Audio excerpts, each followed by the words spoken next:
Tertúlia. Meu boa tarde aí para todos e todas. Hoje é dia 25 de novembro de 2012, domingo. O verbete é de número 2489. Tem 5 páginas, 72 logias e 20 máximos. Eu destaco aí a divisão do detalhismo, que tem 13 máximos. O tema é Crescendo para Perfilológico. A especialidade é a seriexologia. Quem redigiu o verbete é o nosso veterano professor Pedro. Esse aqui, número 38. Eu falo 38 para mexer com vocês aí, que estão chupando o dedo. É isso? Agora, definição. O crescendo para perfilológico é a qualidade seriexológica parafuncional continuada do perfil consciencial ao longo das vidas humanas e intermissões extrafísicas, holobiografologia, possibilitando a ampliação da abrangência interassistencial parapsíquica durante a consecução max-proexológica. Os rastros pensênicos, a investigação parafuncional das formas holopensênicas, o confronto entre o mater pensênico da personalidade anterior e do atual, o holopensênico pessoal da alta evolutividade cosmoética, a polarização mater-pensênica autoconsciente, a qualificação dos perfis conscienciais ao longo da seriex, a melhoria contínua dos próprios talentos, a opção pela habilitação evolutiva incessante, a ousadia cosmoética adredemente planejada, a anti-inércia proexológica, o olhar atento aos múltiplos egos sociais pessoais, visando a ampliação da quantidade e da qualidade da manifestação, automanifestação etológica. A evolução para perfilológica autoconsciente. A polivalência multifuncional qualificada ao longo da pluriexistenciologia. A retomada, atualização e melhoria dos retro-skills pessoais em neopatamar de atuação a cada ressoma. O esmero traforístico seriexológico.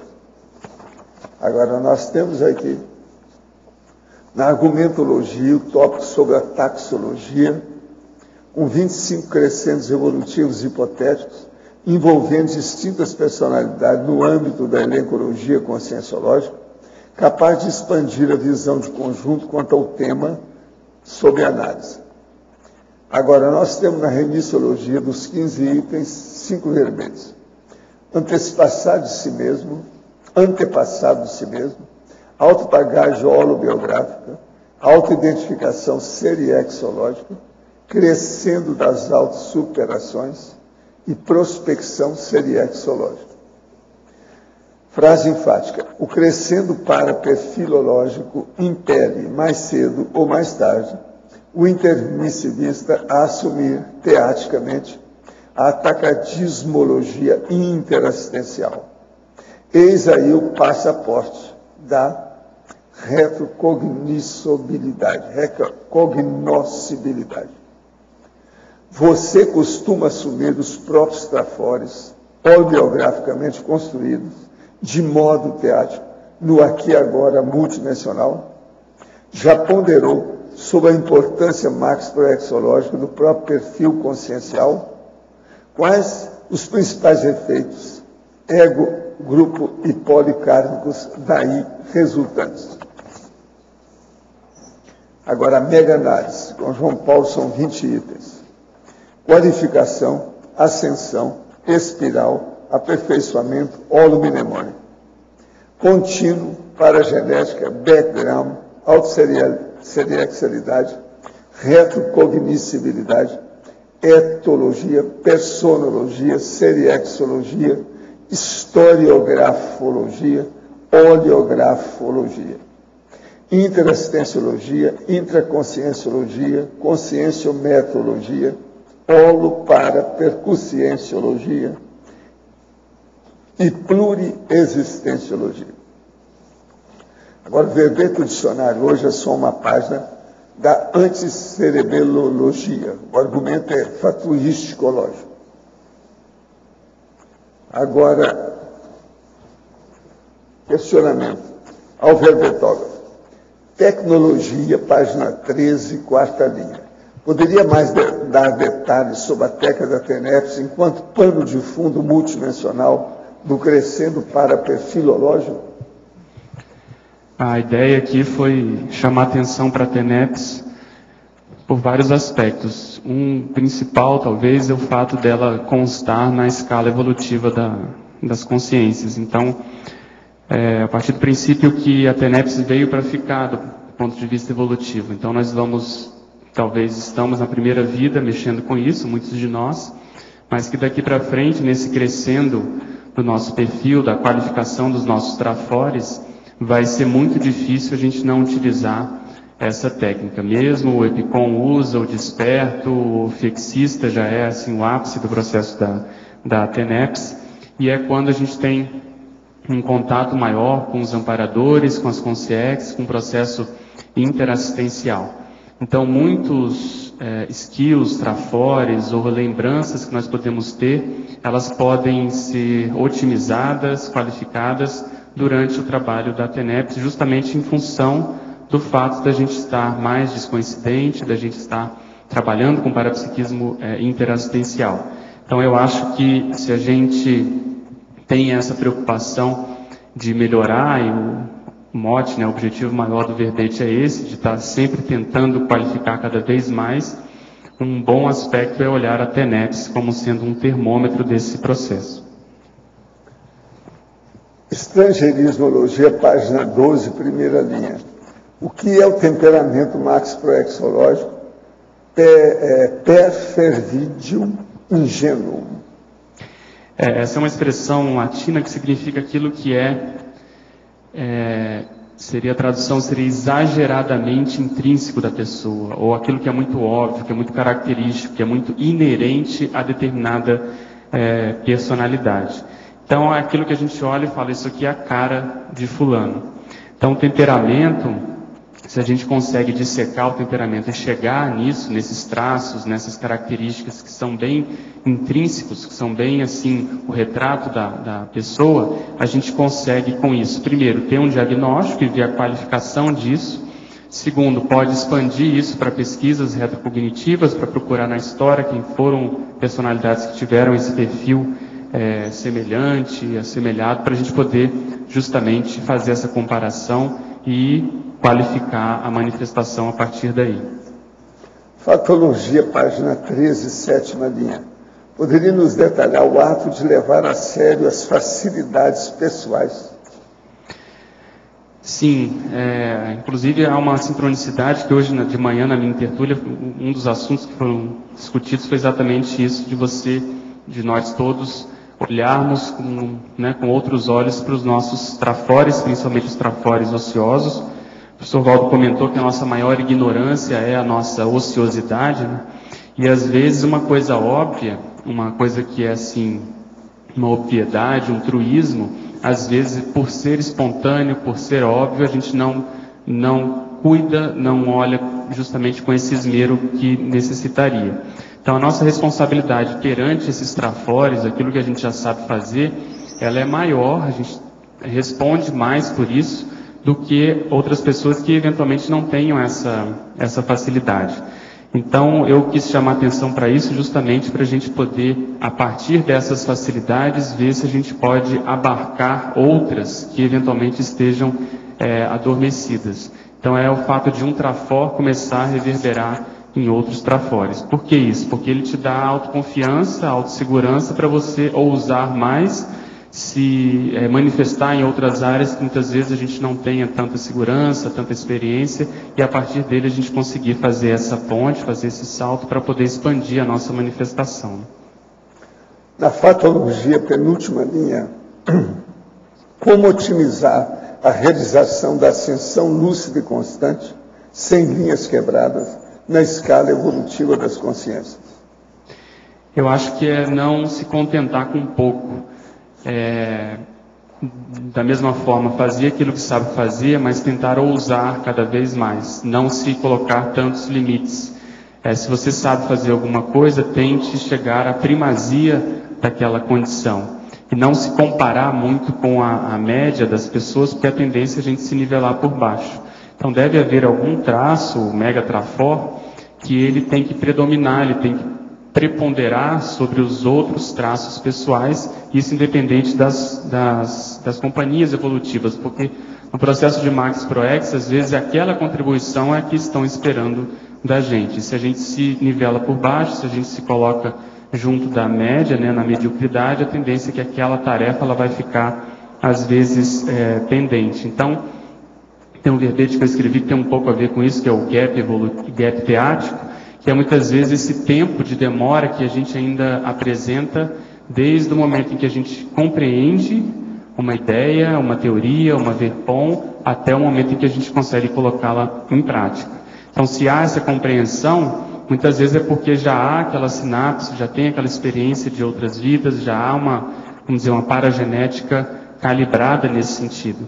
Então, o percentual desse gap é que tem que ser diminuído a cada dia, se possível, a cada semana, a cada mês e assim por diante. Em Tecnologia, página 13, segunda linha. Como funciona a técnica do ranqueamento interassistencial? A ideia aqui é você ter uma noção da posição que você ocupa nesse ranking. Então, a pessoa, por exemplo, ela é tenepsista, ela é um epicom, ela se considera um pré-serenão lúcido, vulgar, uma consciênsula, ela é um orfexista, enfim, ela tem que ter algum nível, algum diagnóstico, algum patamar em que ela se encontra, e ela tem que ver o que está imediatamente à frente. Qual é o passo seguinte? Porque a gente muitas vezes tira o corpo fora de querer assumir essa nova condição, esse novo patamar. Então nós estamos aí, teve que vir os amparadores e comentar sobre a possibilidade da desperticidade em 3 anos, porque muitos de nós estamos tirando o corpo fora. Então, se nós pudermos já assumir aquele percentual daquele novo patamar dentro da escala, que a gente já dá conta de fazer, vai ficar muito mais fácil de chegar na completude desse novo patamar. Mas na prática, o que a gente observa, começar por mim mesmo, é que às vezes a gente não toca no assunto, não leva aquilo a sério, vai deixando, vai enrolando até certo ponto, e o tempo vai passando. Então, acho que você levar mais a sério a condição da escala evolutiva, todos nós, né, levarmos isso mais a sério e ver de um ano para o outro, aproveitar que a gente está aí no final do ano, fazer esse balanço e ver nesse ano quanto que eu me aproximei mais, por exemplo, da desperticidade, o que falta, e, enfim, o que variáveis que estão acontecendo em torno desse objetivo. E só para lembrar que existe um verbete também chamado ranking assistencial que toca nesse assunto também, se a pessoa quiser aprofundar. Né? Alberto Betógrafo. Principiologia, página 13, primeira linha. Poderia abordar o princípio do autorrevezamento multiexistencial lúcido? Eu sei que eu fui um romancista na minha última vida, na época vitoriana. Já você parece ter sido um grande lexicólogo francês. Por acaso você já tinha alguma retrocognição lúcida antes do aporte parapsíquico do professor Valdo? É o Murilo Lino, aquele de Goiânia. Sempre escreve, né? Não, Murilo, o que eu costumo dizer que aconteceu comigo foi a compreensão de retrocognições esparsas que eu tinha, algumas delas relacionadas a essa personalidade que você está comentando, mas não havia a inteireza, vamos dizer, da informação, da cognição, dessa retrocognição, vamos dizer, mais confirmada. Então, o que eu pude observar é que o professor Valdo comenta muito isso, de você ir tendo vivências e registrando, e aos poucos isso vai sofrendo uma convergência em função do próprio trabalho, da ProEx, da condição da TENEPS, entra muito dentro disso. Em determinado momento existe essa revelação para corroborar essas informações e principalmente também para dar mais responsabilidade para as próximas etapas. Então, essa condição de autorrevezamento que você pergunta é justamente em função disso, da prioridade que a gente tem que dar para determinados assuntos em termos de gestões, né, principalmente. Sabe, é preciso ter muito cuidado com as expressões e com o modo da gente abordar, né? Retrocognição seriexológica é uma coisa. Agora, retrocognição é um processo de ampula retal. Vamos devagar. Pedro, Aqui em cima. Agora, no DAC, página 41, em argumentário, poderia relatar o item Grupo Carmologia. O caso todo é o seguinte, vamos entender bem a situação. Existe relevante interação Grupo Carmologia-Proexologia. A Grupo Carmologia é inevitável para a consecução da Max Proex. Importa caracterizar o grupo evolutivo a que pertence, ou a que se pertence, e ver o nível de lucidez a respeito. Na Max Proex, que é a Proex de grupo, as quebras podem ser diferentes das do ponto de vista pessoal. Podem estar acima ou abaixo da média dos grupos em evolução. Então, é muito importante nós examinarmos. Você se sente por baixo ou por cima da média? Você está no 51% do curso intermissivo de maneira positiva? Isso é que é o caminho. Outra coisa é o seguinte, Zen, Energia, Consciência e Harmonia, a revista lá de Portugal, o último número agora, trouxe um artigo aqui da nossa Lícia Pinheiro sobre o processo de transtorno do pânico. É impressionante, são 4 páginas aqui. Aprenda a gerenciar as crises da ansiedade ou medo, com várias ilustrações, listagens e as coisas que ocorrem dentro do processo do transtorno do pânico. Está à perfeição. É o melhor artigo dessa revista que está aqui. É o da Lícia. Agora, gente, eu queria mostrar para vocês que nós temos aqui o William James e aí a Ellen Garrett, que são 2 bustos novos para vocês observar o que é que se passa atualmente com essa turma dos bustos. Isso aí vai ser encaminhado para o devido lugar, mas por enquanto fica aí para vocês saberem quem é. Esse homem talvez tenha sido mesmo até agora o único ou maior filósofo americano, porque americano não tem muito boa filosofia não, é só money do panjudaísmo, mais nada. E essa aqui é uma dona muito séria, irlandesa, que ela trabalhou muito para a parapsicologia, ela é fora de série. Ela teve o processo de manifestação parapsíquica desde criancinha. E procurou estudar muito, vale a pena ver o material sobre a Garrett. Ela tem livros e tudo mais. Agora, outra coisa é a imersão na TENEPS, de 17 a 26 de dezembro agora. Eu quero lembrar que eu mesmo vou estar lá. No meu dia, eu acho que logo que começa, né? Os temas avançados em TENEPS, que eu vou falar sobre alternanciologia e antirritaciologia, dentro desse curso que eu vou dar de manhã e de tarde. É das 8 às 10h30 e das 13 às 15h30, 15h30. Agora, nós temos aí o primeiro Congresso Internacional de Tenepsologia e o 5º Encontro Internacional de Telepsistas. São dezenas de professores que vão falar por toda parte, todo jeito. Quem quiser dar uma olhada dela, é bom ver aqui, que é muito interessante o programa que está aí. Agora aqui, para que uma consciência que foi criada há milhões de anos não leva vantagens da que está sendo criada agora dentro do processo evolutivo, pergunta para eles. Eu não vi nenhuma que está sendo agora. A gente tem só 100 trilhões de bactérias com a gente. Tudo é princípio consciencial. Quem é que foi criado primeiro? Eu não sei bem. Será que ainda tem ainda bactéria da época que nós fomos criados? Que era colega? Eu não sei. Isso aí a gente teria que ver. Eu deixo sua conta aí, você que está pesquisando, vamos ver o que a gente vê. Pedro, aqui em cima. Pois não. Tânia Guimarães. Pode falar. Na primeira página, no final, na patologia, a ousadia cosmoética, adredemente planejada. Fala um pouco dessa ousadia. Sim. E ela teria relação com, por falar no trafor ocioso? Sim, eu acho que a ideia aqui foi a gente começar a ousar mais no sentido da nossa manifestação. Então, isso pode acontecer predominantemente onde você se sente segura, né? Onde a gente tem mais segurança. Então, vou dar meu exemplo. Eu tenho facilidade nessa condição de escrever verbetes. Então, a partir disso, daqui, isso pode começar a reverberar em outras manifestações.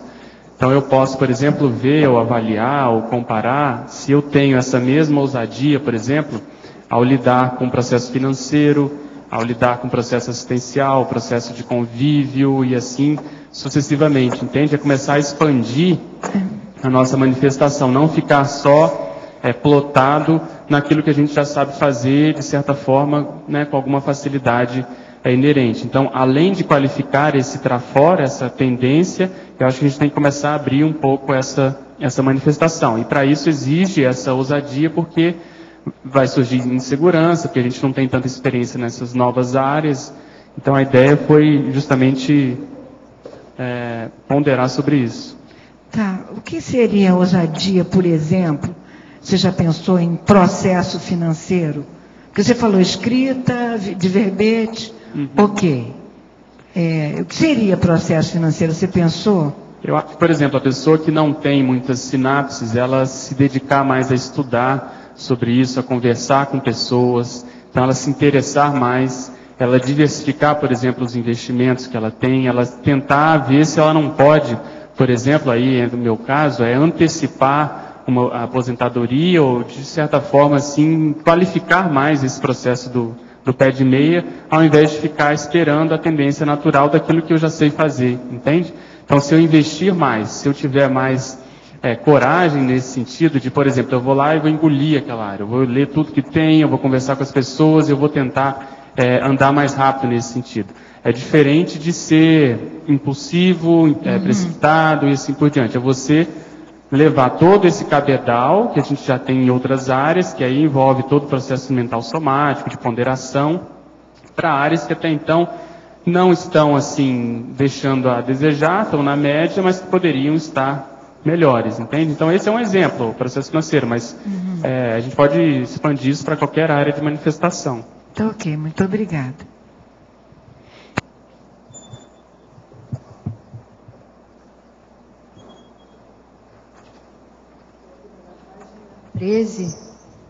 Na fatologia, quarta linha, você poderia falar sobre a melhoria full-time na arte de saber fazer? Tem um pouco relação com isso que a gente estava comentando, que é não se contentar com aquilo que a gente já sabe, é ver novos aspectos, novos prismas, novas variáveis, dentro daquilo que já está bom, já está até às vezes acima da média, mas que pode qualificar. Pegando um gancho com a escrita, né? O professor Valdo vai dar um curso em janeiro que ele vai falar sobre o processo da escrita do verbete, processo de paramatemática aplicada à escrita conscienciológica. Então você vê que ele não se contenta com aquilo que já está ótimo. Então essa tendência de sempre buscar o melhor, a condição ótima, é que eu acho que daí surgem as verpons, daí surge o amparo, daí surge a melhoria, a Natares, e muitos de nós temos ainda a tendência de, uma coisa está boa, a gente tende a se acomodar até para poder olhar para outras condições, outros traços e assim por diante. E eu acho que essa tendência, se a gente puder, vamos dizer assim, assimilar essa noção, essa direção de sempre estar buscando a melhoria, isso vai acabar reverberando naturalmente. Não há tanto aquelas linhas quebradas que a gente tem na manifestação. E o full time é que isso pode acontecer a qualquer momento. Não esperar, por exemplo, dentro desse caso do verbete, não esperar só o momento em que vai se escrever o verbete, mas em qualquer momento da manifestação a gente pode estar melhorando a nossa apresentação, a nossa convivência, a nossa interação multidimensional, entende? É ficar mais ligado nesse sentido. E na página 14, você poderia explicar esses itens da enumerologia, diferenciando-os? Sim, eles são mais ou menos sinônimos. O que a gente quis trabalhar aqui, ou mexer, foi justamente com as palavras que, para determinadas pessoas, podem fazer um sentido diferente, ou pode ser assim, funcionar como uma senha e para outras nem tanto. Então é ver dentro da nossa manifestação primeiro qual é o nosso perfil, qual é o nosso jeitão, qual é a nossa tendência mais bruta. E isso envolve esse pendor, quer dizer, essas inclinações que a gente manifesta. E aí tem que avaliar aquilo que a gente já sabe fazer, porque a gente estava comentando antes que hoje de manhã a gente discutiu muito esses trafores ociosos, né? Até um verbete da Daiane. Então essa habilidade, às vezes, ela não surgiu porque a pessoa não se deu oportunidade. Mas se ela não se deu oportunidade, é porque ela nunca criou essa oportunidade. Muitas vezes há uma tendência de a gente ficar esperando a oportunidade surgir para a gente ver se sabe ou se não sabe. Então, nesse sentido, entra a ousadia, da gente ter um pouco assim de cara de pau, de tentar e ver o que dá. A tendência é que a gente erre, mas rapidamente a gente vai aprender a fazer e a gente vai também ter um novo traço, vai descobrir às vezes uma tendência que a gente não desconhecia. E daí vem, de tanto fazer habilidade, vem essa destreza, que é a pessoa que tem habilidade que faz com o pé nas costas, ela não tem tanta dificuldade para fazer aquilo. E aí aptidão, vocação e índole holobiográfica.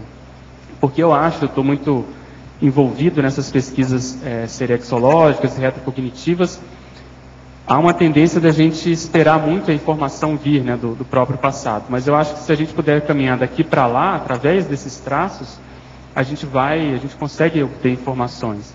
Então tudo é a condição lá da conscienciometria, da consciência cobaia, vendo com outro olhar aquele traço que a gente manifesta hoje, aonde será que ele nasceu? Se essa tendência ela se manifesta de modo muito espontâneo, muito natural hoje, é porque já foi muito bem trabalhada antes. Então esse olhar daqui para lá é que a gente está tentando chamar a atenção. Mas não ficar satisfeito com isso.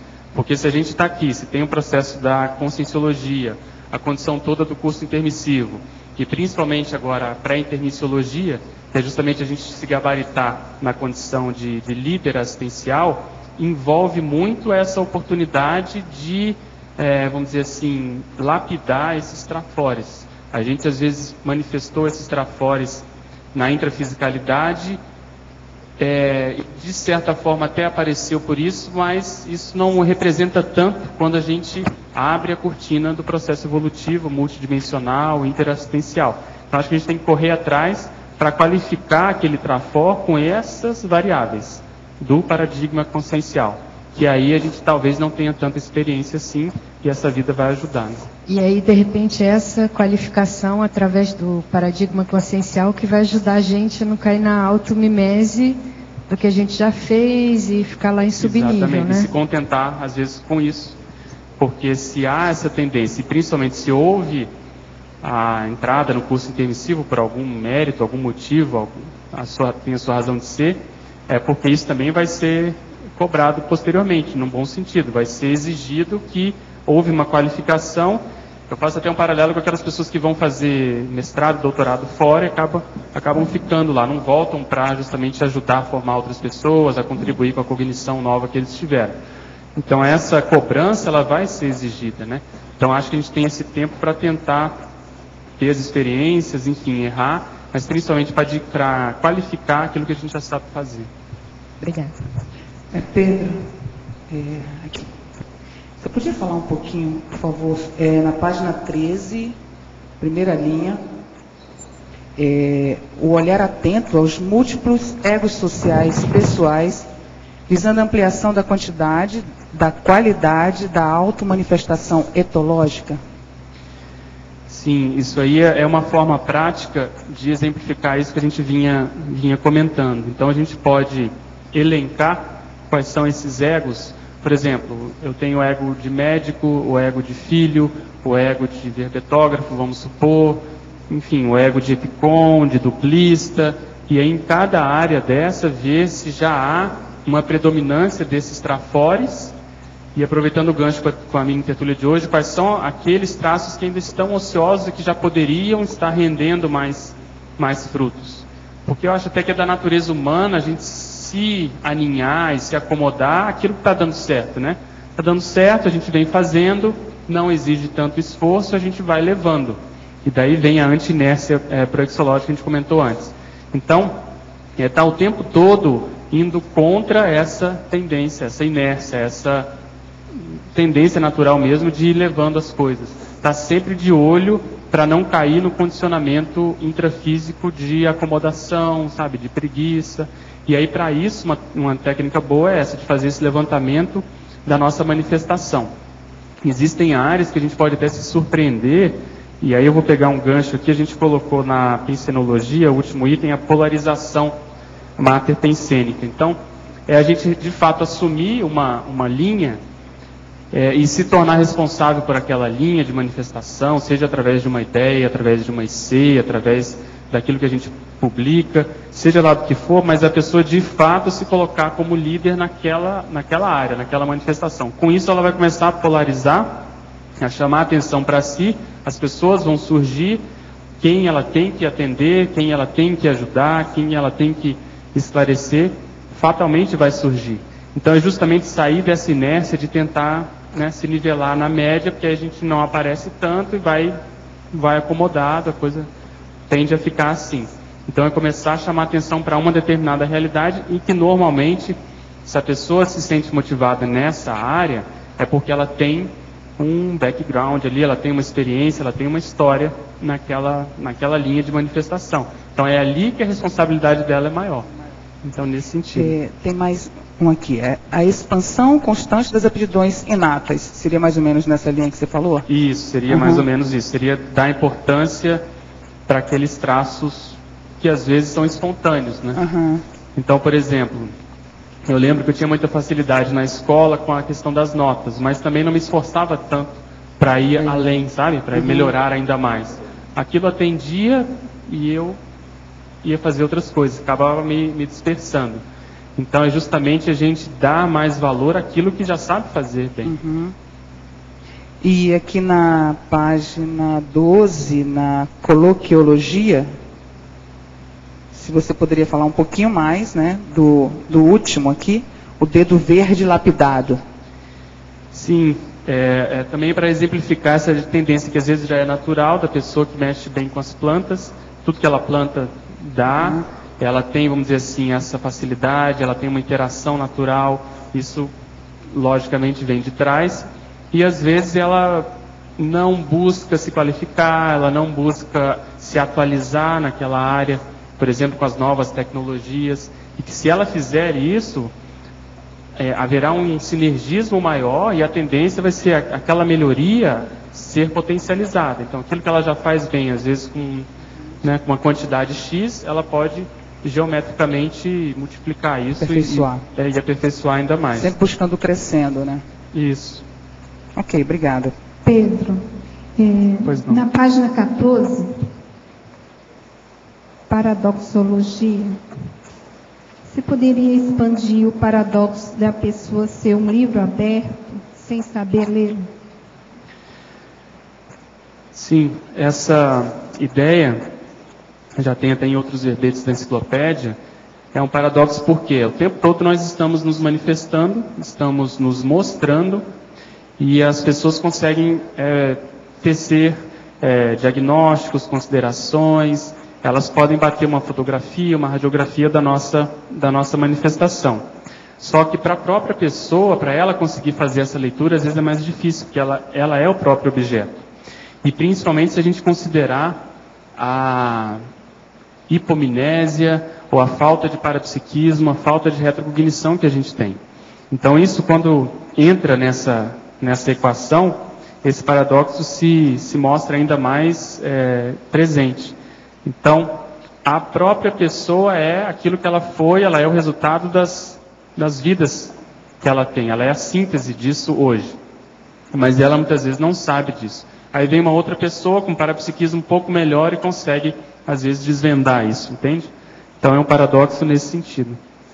Alver Betógrafo, Teoriologia, página 13, terceira linha. Poderia falar mais sobre a teoria da cápsula do tempo cinemascópica? Essa teoria foi defendida num verbete pelo professor Valdo, e ela versa sobre justamente a nossa possibilidade hoje de ter a chance de defender ideias, de defender assuntos, verpons aqui no tertuliário, essas ideias, esses assuntos e essas verpons são gravadas, e isso pode funcionar como cápsulas do tempo. Quer dizer, na próxima vida, com todo o avanço tecnológico que vai haver, a chance da gente recuperar essa filmagem, essa aula, essa tertúlia que é gravada, ela é muito grande, essa chance é muito grande. Então, com isso, vai favorecer justamente as nossas retrocognições. Então, aquilo que era mais difícil, por exemplo, nessa vida atual, para nós recuperarmos obras que nós escrevemos no passado, é possível. Já a tecnologia ajuda. Ontem até a gente estava discutindo isso com alguns amigos. A internet hoje possibilita você encontrar, através dos sebos da Europa, dos Estados Unidos e do próprio Brasil, se você tem uma desconfiança de uma personalidade, você consegue recompor aquela sua biblioteca pessoal, aquela que você mesmo escreveu. Então isso no futuro deve se potencializar ainda mais. Com toda a divulgação que existe hoje em torno da própria conscienciologia, todo o crescimento que está acontecendo, isso vai se vincar cada vez mais. Então a nossa tendência vai ser que a gente recupere essas informações, para justamente entrar naquilo que a gente comentou antes do princípio do autorrevezamento lúcido, que é você já ressomar, sabendo mais ou menos o que você tem que procurar. Quais são as senhas, quais são as informações, quais são as suas tendências, que você vai atrás e fatalmente aquilo vai voltar a cair na sua mão. Mas vale a pena dar uma olhada no verbete que tem mais informações sobre isso. Ô Pedro, aqui atrás de você, Pode falar. Num detalhismo, em principiologia, você podia comentar aí o princípio do autorrevezamento multiexistencial lúcido, por favor? Tem relação com isso que a gente estava comentando, né? Esse autorrevezamento, o que é? Você fazer um revezamento com você mesmo. Vem daquela analogia, né, daquela prova de revezamento 4x4, por exemplo. Só que no caso, a pessoa é o próprio corredor. Ela vai entregar o bastão para ela mesma. E esse bastão, no caso, é, vamos dizer assim, sintetizado no próprio livro, na própria obra que a pessoa escreveu. Então você escreve uma coisa hoje que vai te ajudar no futuro. Então vamos supor, a pessoa chega na Conscienciologia hoje com 35 anos. E ela escreve, tem todo, vamos dizer assim, o privilégio de ter contato com essas informações. Só que na avaliação dessa pessoa houve um gap, houve um desperdício de tempo. Ela só chegou com 35, era para ela chegar com 15, por exemplo. A tendência na próxima vida, se ela sai bem, se ela chega ao complexo, se ela publica bastante obras, se ela, vamos dizer, sai superavitária dessa vida, é que ela, na próxima, ela consiga recuperar essas informações que ela mesma produziu mais precocemente, então mais cedo. Então, ao invés dos 35, ela já começa aos 15, já começa na adolescência, por exemplo. Então, nós temos partirmos do princípio de que dentro do processo evolutivo, quanto mais evoluída é a consciência, mais ela mantém a lucidez a cada ressoma. E se ela mantém, ela fica mais lúcida mais cedo, ela já sabe o que ela tem que fazer mais precocemente. Então, isso é mais interessante, porque a gente não cai nas armadilhas da vida humana. A gente perde menos tempo, a gente já vai direto ao que interessa. Então essa que é esse princípio, ele fala sobre isso, ele justamente defende essa ideia. Ok, obrigado, Pedro. Aqui na quarta linha da patologia, na página 13, no final, você coloca aqui o apuro ininterrupto do modo de ser. Sim. Como? Fala um pouco mais sobre isso. Aqui eu quis chamar a atenção para o processo da autoconscienciometria, que é justamente tudo isso que a gente estava falando, da questão dos trafores, a pessoa não parar com a autopesquisa. Então esse apuro no modo de ser mesmo aquelas condições em que a pessoa já se acredita algum mérito, já se dá, vamos dizer, por satisfeita, aquilo ainda normalmente ainda não está no top, não chegou no ideal. Comparando com consciências mais avançadas, aquilo pode melhorar muito. Então esse apuro justamente ajuda a gente a não ficar só numa tendência, numa abordagem trafarística, ou seja, olhar só para o trafar. mas olhar também no próprio trafora, aquilo que a pessoa já se sai mais ou menos bem. Então, o que eu posso tirar de partido disso? Aonde que eu posso qualificar mais essa manifestação? Entende? Por quê?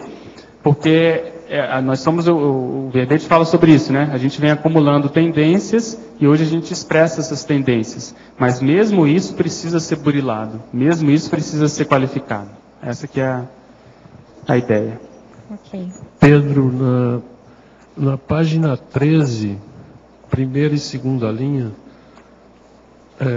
se você já falou aí, porque eu cheguei atrasado, tudo bem, mas olhar atento aos múltiplos egos sociais pessoais visando a ampliação da quantidade e da qualidade da automanifestação etológica. A gente comentou o seguinte, que eu procurei dar nessa frase um viés mais prático disso que a gente está defendendo no verbete, que é, de maneira simples, a gente fazer a enumeração desses egos, desses papéis sociais que a gente assume, muitas vezes, e fazer a análise a partir deles. Então, a sua condição, por exemplo, de verbetógrafo, a sua condição de filósofo, a sua condição de profissional, na dupla, na própria CCCI, a sua condição de cognopolita, em cada uma dessas áreas a gente pode avaliar as nossas tendências. O que predomina dentro desse perfil?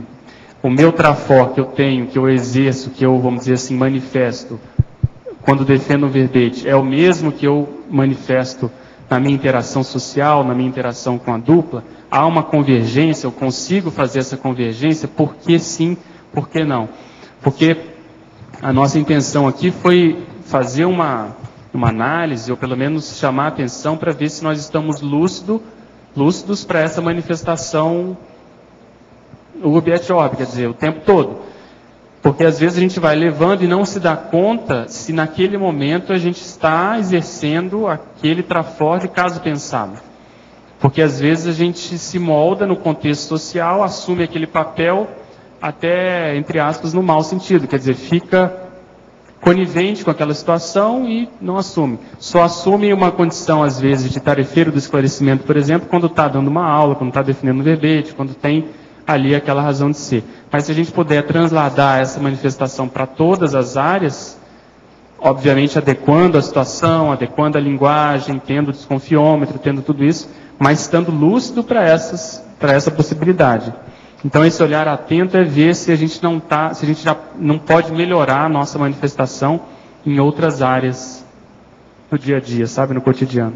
Agora na parafatologia, quarta linha, depois segue a assunção tarística pós-curso intermissivo das neoverpons conscienciológicas, facultando a aquisição de neotrafores e eliminação do binômio trafares-trafais.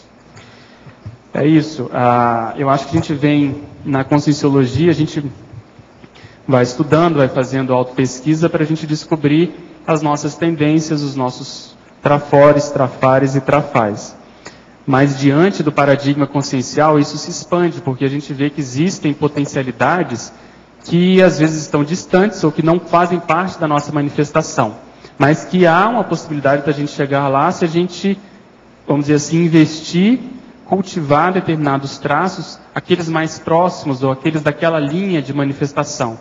Então esses neotrafores são justamente aqueles que a gente ainda não domina, mas que a gente tem um embrião. A gente tem aquela tendência. Então, vou dar um exemplo. Nesses crescendos, a gente procurou fazer um pouco sobre isso, falar um pouco sobre isso.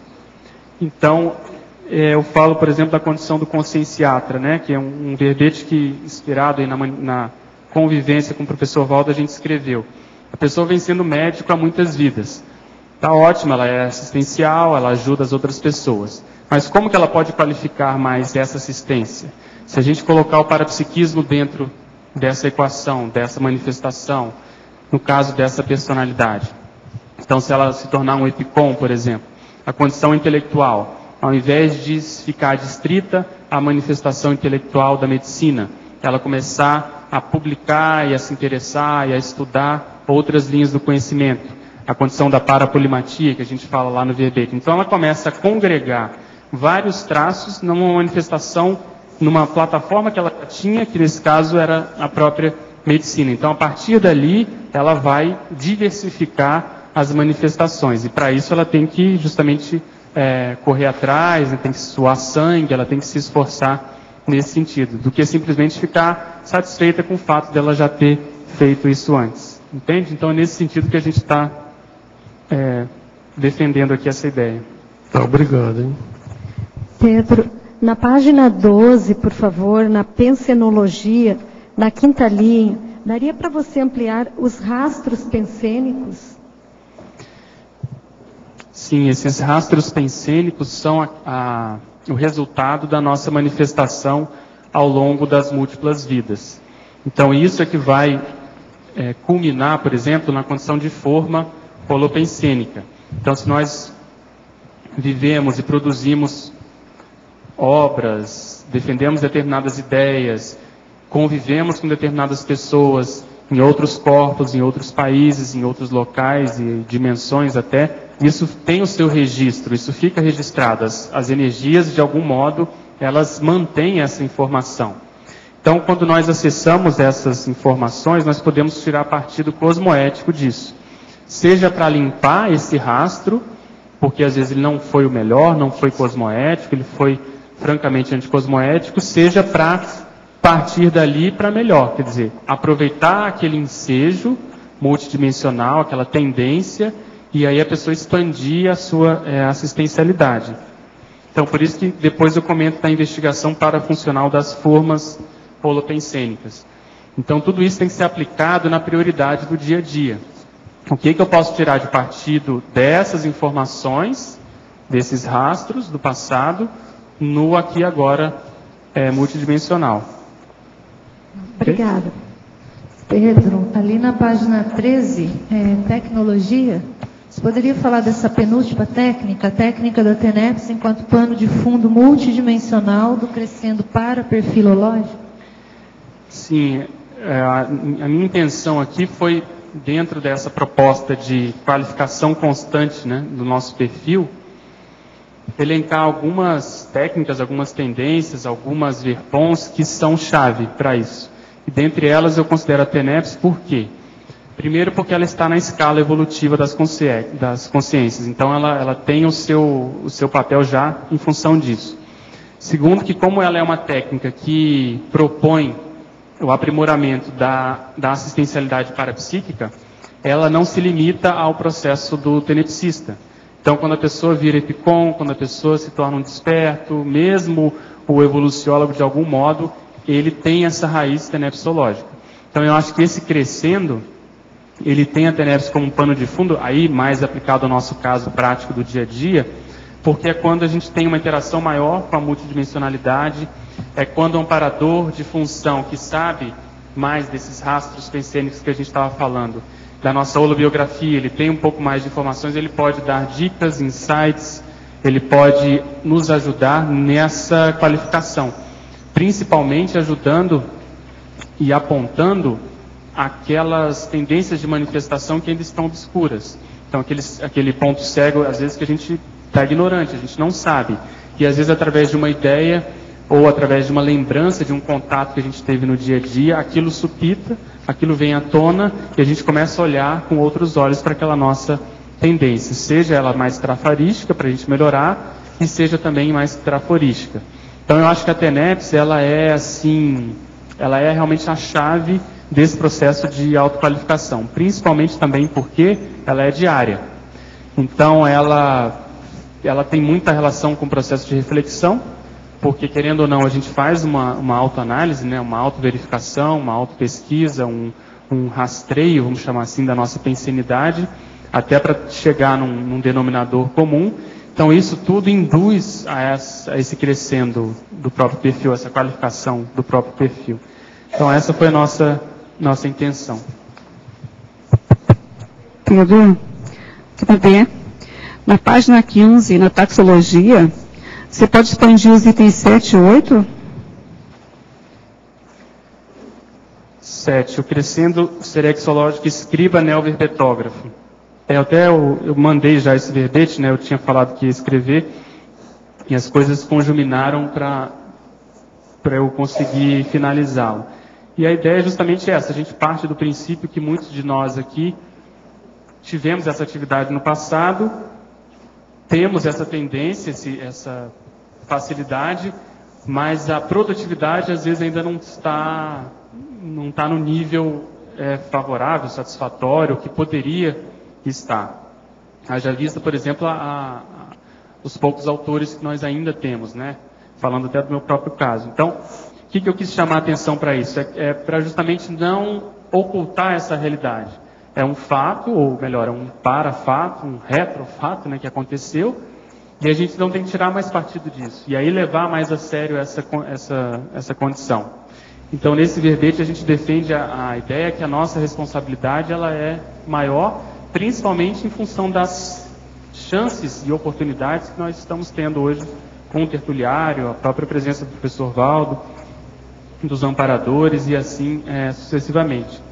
Então a gente defende essa ideia de que os neoverbetógrafos, hoje, eles podem ter sido escribas no passado, principalmente aqueles mais atuantes, né, mais, vamos dizer assim, veteranos, que estão mais motivados em manter essa escrita, eles podem ter tido esse histórico. Eles já são 200, tá? Já são 200, exatamente. Então você vê que é a congregação de ex-escribas. Né? E você pediu também o oitavo, é isso? 8. O 8 é o crescendo serexológico taumaturgo ectoplasta. Então, no passado, até não sei se o Jarbas está aí, que se interessa sobre a história do parapsiquismo, existe ainda nessa figura do taumaturgo, que é aquilo que se conhece também como feiticeiro, o xamã, o curandeiro, dependendo da linha, o milagreiro. Então, é a pessoa que tem essa tendência, esse trafor de mexer com as energias e proporcionar a cura, né?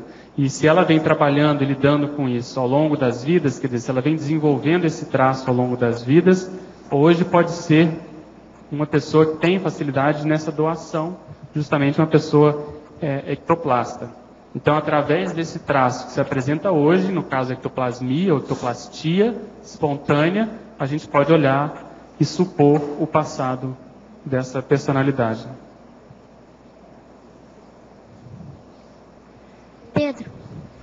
Pedro, aqui no ar. Pois não. Eu queria fazer uma pergunta na página 14, em paradoxologia, terceira linha, o paradoxo evolutivo da especialização cosmofisiológica. Você poderia me explicar melhor? Sim. Qual que é a ideia aqui? Quando a gente fala em especialização, em geral é aquela pessoa que vai se tornar muito sapiente, muito sabedora, muito conhecedora de uma área do conhecimento. Então ela vai ficar muito específica naquela área. Então hoje na ciência convencional, quando se fala em mestrado, em doutorado, a pessoa normalmente ela vai estudar uma nuance, um detalhe, uma coisa muito específica. Quando a gente fala na conscienciologia, as nossas especialidades, elas já são muito abrangentes, elas são muito grandes. Por isso a gente fala de cosmovisiológico. Então vamos supor, a pessoa se torna especialista na parapercepciologia, ou seja, no parapsiquismo, nessa condição do ectoplasma que a gente estava falando. Aí, fatalmente, ela vai ter que ser também especialista em assistência, especialista em holossoma, especialista em estado vibracional, em cosmoética. Então existem vários assuntos que vão se impor para essa pessoa. Então, por mais que a gente queira se tornar especialista na conscienciologia, não tem como a gente, vamos dizer assim, fechar os olhos ou esquecer esses outros assuntos transversais, quer dizer, aqueles assuntos que ocorrem independente da especialidade que a gente assuma, sabe? Então, em outras palavras, seja lá o passado que eu ou você tivemos e aquilo que a gente saiu bem, nós temos que agora enfrentar essas novidades, entre aspas, que a gente às vezes não teve tempo, não teve interesse de assumir. Quer dizer, o próprio parapsiquismo, essa condição às vezes do mental soma vinculado às energias, entende? Ao processo da TARES, enfim, todas aquelas informações, especialidades que compõem a conscienciologia. Não sei se eu te enrolei ou se ficou mais claro. Não, obrigada, entendi. Pedro, Adriana aqui no B. Na página 15, exemplologia, como é que de prática a gente pode fazer esse crescendo para perfilológico lúcido? O entrosamento serexológico superavitário, né, entre o retroperfil e o megatrafor proexológico atual pautado em retrocognições. Eu acho que é partindo do primeiro, ou seja, produzindo, não se preocupando tanto com essa confirmação. Então a pessoa identificou um traço, ela tem aquela facilidade e ela vê na conscienciologia onde que ela pode aplicar aquela facilidade, aquele trafor. E de modo prático, o que ela pode escrever sobre aquele assunto? Então, quanto mais a gente deixar coisas escritas, mais a gente vai estar assistindo outras pessoas. E a verbetografia entra aí de modo, vamos dizer assim, inteira dentro disso, né? E aí o acúmulo dessas experiências, o acúmulo dessas vivências, relacionando o público-alvo que ela está atendendo, o processo do passado, do background, e principalmente também dos amparadores que vão ajudá-la, a tendência vai ser culminar nessa confirmação, até para, vamos dizer assim, funcionar como uma cereja de bolo para ela potencializar essa assistência. Então, o que eu quero dizer é o seguinte, o primeiro passo não é a retrocognição, o primeiro passo é o trabalho. Então a pessoa sua sangue, dentro das possibilidades dela, todos nós temos trafores, e por incrível que pareça, a gente foi dar um curso numa cidade ano passado e a pessoa falou que não reconhecia nenhum trafor dela. Então ainda tem gente que perde tempo não assumindo determinados trafores, né? Isso ainda existe, mas acho que não é o nosso caso aqui, principalmente quem está já em Foz do Iguaçu, já existe a pessoa já assume determinados traços, mas ainda há um gap de produção naquele traço. E se esse gap diminui, então eu acho que a tendência, aí entra o papel da TENEPS nisso, a convivência com o grupo, tudo isso vai potencializando a possibilidade dela ter a informação do passado. Tá, aí, mas assim, quem tem um perfil mais generalista, como é que a gente tenta fazer para focar mais em alguma coisa, para conseguir chegar nesse crescendo? Para focar mais de modo prático, eu vejo que é escrever. Escrever, e aí eu tento linkar com a especialidade da vida anterior. Isso vem depois. Se a gente consegue escrever determinado assunto, seja uma página, 5 páginas, seja um artigo, mas principalmente uma coisa mais substanciosa, né? Um livro, naquela área, é porque ela tem paragenética, né? Ela tem um background naquilo. Então ela já parte desse pressuposto. Se já há um interesse naquela área e ela conseguiu se desassediar o suficiente para produzir, aquilo já existe. Então a informação, até certo ponto, ela é até secundária. Eu acho que ela só vem se ela vai preencher determinados, vamos dizer assim, buracos, determinados gaps, determinadas lacunas que existem nessa manifestação, nessa assistência, nessa TARES, entende? Então, obrigado. Uma pessoa uma vez falou isso para mim. Eu não conheço nenhum trafor meu. Eu virei e falei assim, então eu vou te apresentar um. Você tem espelho? Então, olha, seu nariz é muito bem feito. Uma coisa óbvia, né, na cara da pessoa, ela não... Se a pessoa não viu o nariz, então ela não viu nada. Você está entendendo como é que é? O cara começou a rir. Eu falei assim, não, mas não é de riso, né? É de tristeza. Aí você devia de chorar um pouco. É muita burrice da sua parte. Pedro? É isso mesmo. Pois não. Aqui em cima, atrás de você. Pode falar. Na página 13, no item tecnologia, você poderia falar um pouquinho sobre a técnica do cotejo seriexológico? Tem relação com isso que a gente estava comentando antes da exemplologia. A pessoa pode fazer esse cotejo a partir de uma informação que ela já tenha confirmada, ou, vamos dizer assim, uma chance de ser uma hipótese muito bem fundamentada, ou não. Ela pode fazer esse cotejo a partir simplesmente de tendências similares. Então, no que consiste isso? Ela elencar pelo menos 100 variáveis, 100 traços da manifestação que sejam congruentes, que tenham assim convergência, que sejam coerentes na manifestação. Então a raiz disso é o próprio temperamento. Então o temperamento o que é? É a tendência natural da pessoa se manifestar, de um modo ou de outro, aquilo que é intrínseco da própria pessoa. Então se a gente consegue elencar 100 aspectos da própria pessoa hoje, do ego atual, a gente tem que conseguir fazer esses 100. e começar a sair com vamos dizer assim, né, uma lupa, uma lanterna, olhando na história quem, ou quais grupos, ou quais personalidades se interessaram pelos mesmos assuntos, tinham mais ou menos a mesma tendência de manifestação, principalmente na intimidade, né, como que a pessoa se portava nessas condições. Ela vai começar a levantar hipóteses de personalidade consecutiva ou de identificação serexológica. E aí, se esse cotejo for superavitário, quer dizer, ela encontrar 100 ou mais itens, há uma tendência, a tendência já começa a crescer muito dela poder ser aquela personalidade ou fazer parte daquele grupo de pessoas afins àquele epicentro, né, aquela personalidade escolhida. Então isso vamos dizer assim, uma técnica para quem tem mais tempo, tem mais assim, interesse no processo de retrocognição. Né? Pedro Colares, na página 13, na primeira linha em fatologia, a expressão que você coloca aqui, egos sociais, eu gostaria que você desse explicado um pouquinho melhor, que eu não entendi.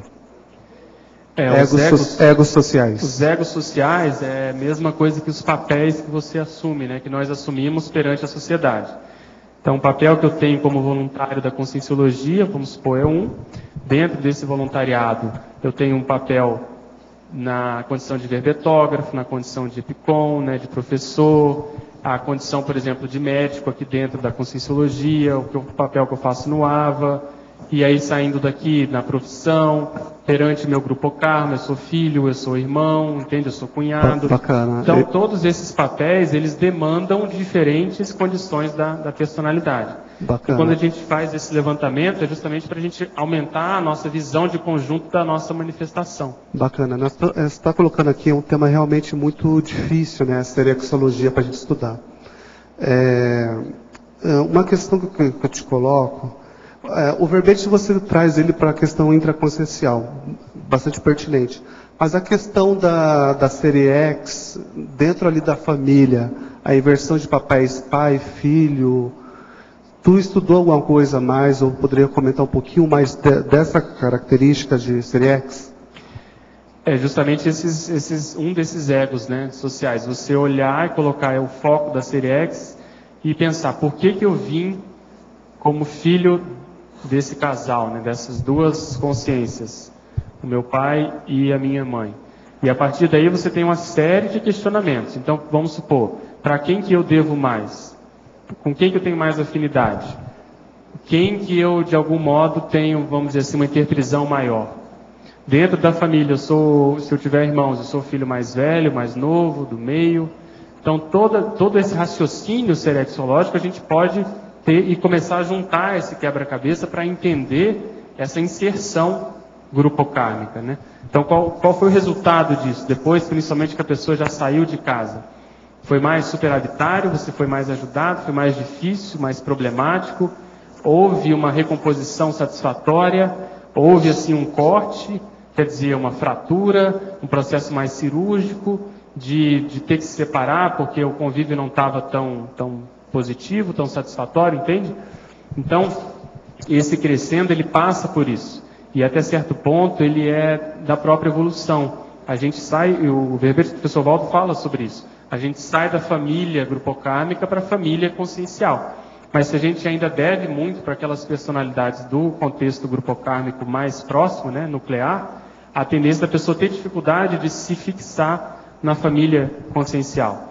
Então, muitas pessoas que a gente acompanha aí com a Cristiane, com a Cris, que tem que voltar, por exemplo, para a sua cidade natal, que não conseguem fixar, a pessoa até tenta, mas não consegue. Não estou generalizando, mas um percentual dessas personalidades é justamente porque não concluiu bem a saída de casa. Elas têm que voltar lá para tapar buraco. E às vezes é o ideal realmente para ela fazer, para se for o caso ela tornar a voltar. É um quebra-cabeça. Né? É um quebra-cabeça, porque senão ela vai deixar para a próxima vida, aquilo não vai ficar bem parado, ela vai ter que, de algum modo... Interessante, você colocou umas abordagens aí bem esclarecedoras aí para a gente se questionar. Uma última questão que eu te coloco, é assim, você não precisa entrar em detalhes, tá? Você tem escrito várias vezes sobre retrocognição, serexologia, eu li muito pouco do que você tem escrito. Você provavelmente deve ter se baseado em algumas vidas suas. Você identifica quantas vidas? Não precisa entrar em detalhes, claro. Não, identificar mesmo. Em termos de retrocognição, eu tenho umas 4 diferentes, mas é uma delas, essa que prevalece. Já é de conhecimento. A última é que ela é mais assim profunda, porque eu tenho o RG da pessoa, né? Eu tenho a identidade CPF, da personalidade. Então, com isso, a partir disso, a gente tem condições de tecer mais hipóteses a partir disso. E eu considero que essa informação veio justamente para servir de cobaia. Então, a minha intenção de produzir e escrever sobre isso é um pouco essa condição da ousadia, de ousar mais, de tentar entender, independente de quem seja, o processo da série X, né? É o que você estava perguntando. Como que ele se processa? Principalmente porque nas próximas intermissões, isso já foi comentado aqui, a nossa tendência vai ser assumir um papel cada vez mais sério. Eu coloco aí no final da sinergismologia exatamente isso. O sinergismo liderologia. Quer dizer, para se liberar, a gente tem que ser líder. A gente tem que assumir um papel, ajudar as pessoas a quem a gente desencaminhou, a gente encaminhar, a gente esclarecer, a gente tratar daquelas pessoas que de algum modo a gente esqueceu, por algum motivo ou outro, ao longo do caminho aí da série X. Joia. Para fechar, ali dentro das 4 que você comentou, você chega a te levar isso para uma 5ª hipótese, não? Não, porque aí já entra muito na hipotetização, fica muito solto. Foge muito. O que tem acontecido é que esse assunto ele tem favorecido novas ocorrências. Então, em setembro, final de agosto para setembro, eu tive um flash retrocognitivo de uma condição nova para mim, que eu estou tentando escrever e ver que é um processo mais antigo. Então, a saturação pesquisística, ela ajuda você a entrar no Holopensene e favorecer outras ocorrências. E aí, se for o caso, eu não fico também ansioso para ter isso, mas se for o caso, os amparadores ajudam a esclarecer, para a gente poder entender mais da nossa manifestação, né, do nosso papel aqui. Obrigado. Enciclopédia da Conscienciologia, versão digital, 2013. O programa Amigos da Enciclopédia Editares e a equipe dos infocomunicólogos do CAEC comunica o lançamento da Enciclopédia da Conscienciologia, versão digital, ano 2013, com 2.498 verbetes, mais de 11.000 páginas e 192 verbetógrafos autores. Quer dizer, ficou pronto, mas ainda tem 8 ainda. Essa versão estará à disposição no site do Programas Amigos para download gratuito aos seus associados a partir de amanhã, segunda-feira, dia 26. A edição em DVD está sendo produzida pela Editares e será disponibilizada em breve. Programa Amigos da Enciclopédia, Fernando Barbaresco. Só complementar, professor. Só complementar que as provas da Conscienciologia estão todas dentro da enciclopédia também, desde 2006 a 2011. As provas anteriores estão lá também. Tá? Tá bom. O verbete e todas as provas também. No verbete, provas da Conscienciologia estão todas as provas e gabaritos. E separadamente também, viu, Adriana? A gente deixou um link direto para a prova. Debatemos hoje no PAI 2 questões, as quais pedirias que o senhor, se possível, esclarecesse. Qual poderia ser a natureza da consciência? A natureza da consciência, a natureza dela é a autoconsciencialidade, de saber que existe, ela existe, que ela faz alguma coisa. Isso é a natureza básica de qualquer ego. O determinismo evolutivo poderia corresponder ao holopensene autoimposto pela humanidade, segundo o nível evolutivo planetário? Caso negativo, qual seria a origem desse determinismo? Não, o determinismo depende das ações pessoais da pessoa. Depois vem as ações grupais. Depois é que vem o holopensene, a atmosfera, o ambiente, a mesologia.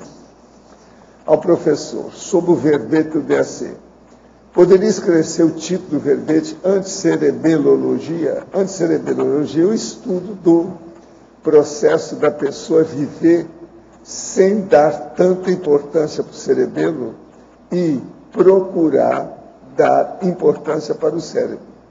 Não dá para você viver sem o cerebelo, mas dá para viver colocando o cerebelo no seu devido lugar. O que é o cerebelo?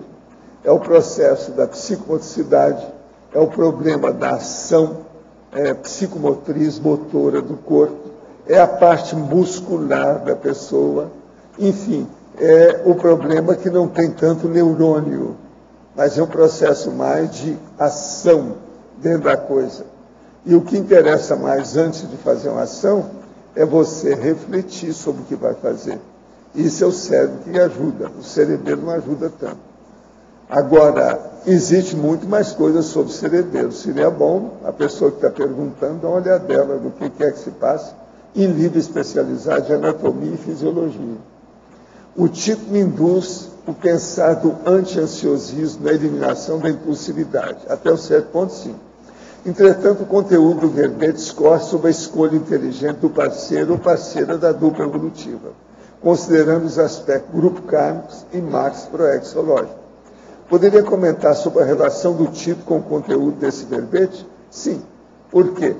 Você tem que ter cérebro para escolher com quem você vai evoluir. Só isso. É preferível isso do que ter só trabalho braçal. Trabalho braçal é sexo, isso não resolve. Processo instintivo. Antes de mais nada, tem que esquecer o sexo e pensar na consciência. Professor, apenas os voluntários podem apresentar e escrever verbetes? Uai, parece que não tem outra saída. Você vê alguma saída para isso? Eu vou colocar um materialista escrevendo verbete da enciclopédia? Eu vou colocar o ignorante que não sabe nada de conscienciologia escrevendo sobre a enciclopédia? Vocês veem uma saída para a resposta aqui do nosso amigo? Se não é voluntário, é porque não quer assumir, às vezes, uma condição, né? Se não é voluntário, vamos ver. Como eu digo, assuma, não suma. Entende? Pensa nisso. Qual a diferença entre médium e epicom? Olha, médium é aquela pessoa que no espiritismo é intermediário entre os espíritos encarnados e os espíritos desencarnados. Epicom é o epicentro consciencial que ajuda a evolução das pessoas através do parapsiquismo, mas usando a tarefa do esclarecimento. Médium usa mais a TACOM, que é a tarefa da consolação. Só aí já tem uma diferença enorme, para começar. Albert Beethoven, por favor, poderia abordar tecnologia, página 13, primeira e segunda linhas. A técnica com sincobaia voluntária, ajudando a eliminar os pontos cegos pessoais. E a técnica do ranqueamento interassistencial pessoal. Mesmo que tenha que repetir, sim, vai enfrentar. A técnica da Consincobaia, ela ajuda justamente porque há uma interlocução com outras pessoas, e essas pessoas, algumas são técnicas no processo do conscienciograma, que são os conscienciômetras. Então, muitas vezes, eles têm experiência, eles têm sinapses que nós não temos, e nós, quando nos colocamos na condição de Consincobaia, às vezes eles fazem associações, ponderações, colocações, ou seja, eles juntam pontas que às vezes a gente nunca juntou. E isso aqui é o ponto cego. Às vezes a gente vai se manifestando, vai atuando, vai vivendo e nunca parou para pensar em determinados aspectos. E além disso, existem aquelas pessoas que convivem conosco também, dentro dessa técnica da Consincobaia. Então elas podem nos ajudar também a amarrar essas pontas. Então isso ajuda porque todo o processo de autopesquisa tem que ter essa contraparte dos convivas, dos compassageiros evolutivos, para justamente nos ajudar a fazer isso. A questão de ser fotogênico tem relação direta com a paragenética? Não há dúvida que tem, mas o que manda também muito é a genética, devido ao processo da morfologia do corpo, quer dizer, a forma humanoide do soma, isso é muito importante. Professor, segundo Joseph Murphy, autor do livro O Poder do Subconsciente, existem limitadas possibilidades ocultas dentro de nós e podemos conquistar qualquer coisa trabalhando com o nosso subconsciente por meio de mentalizações de estado alfa-teta. Segundo ele, podemos até receber intuições precisas sobre investimento financeiro e ficar rico. Poderia esclarecer se isso é um fato? O que é o subconsciente segundo a conscienciologia? Olha, isso tudo aí já era, São princípios e noções, tudo superada, que teve algum efeito durante uma certa época, mas hoje isso não vale nada. O que interessa para nós é o seguinte: você está numa dimensão e tem outras. Se você acessa as outras dimensões, você acessa outras consciências mais evoluídas e menos evoluídas e evoluídas igual a você. O problema é que você pode entrar e muita gente pode dar intuição sobre isso. Agora, ó, quem gosta de enriquecer os outros de uma hora para outra são guias cegos, são mega assediadores para dominar a pessoa. Abre o olho com isso. Não é bem assim, não. Tem muita conversa nisso. Agora, subconsciente. Nós temos a holomemória, que é superior a isso tudo. É a holomnemônica, é a memória integral da pessoa. A holobiografia dela, através de milhares de vidas, milhões de anos, etc. Tal. Então, pensa bem, você já foi bactéria, você já foi árvore, você já foi baleia e atualmente você é um homem.